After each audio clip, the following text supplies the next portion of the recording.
भाउजू साग केलाउनु भएको साग केलाको खोइ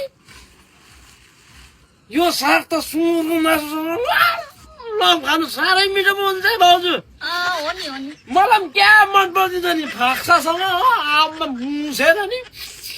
यो पाराले हिर्काउँदाखेरि चाहिँ सानो मिठो हुन्छ ढुक्कु त झन् आमामा भुटेर क्या भाउजू कराईमा तेल लायो मजासँग लायो भुटभाट पारेर खानु सानो मिठो हुन्छ भाउजू आम्मा दाजुले मगाउनु भएको होला यो साग है दाजुले मगाउ साह्रै मिठो नि साग लत्ता बोल्छ मलाई पनि क्या मनपर्छ साग चाहिँ पहिल्यैदेखिको मनपर्ने क्या अहिले पनि मनपर्छ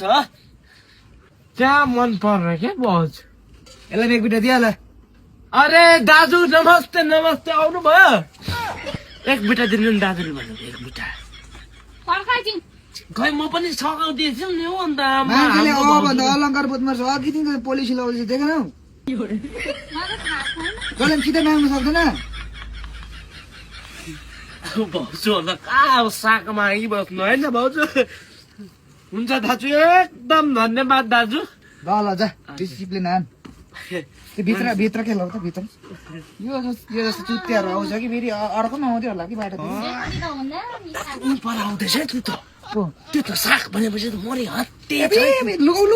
हो तँ लगेर गइहाल्नु तँ लगेर गइहाल्नु तिमी चाहिँ त बाहिर के लाउनु मन त्यसले अघि चिप्ले लायो ल एक बिटा अघि जे भयो कता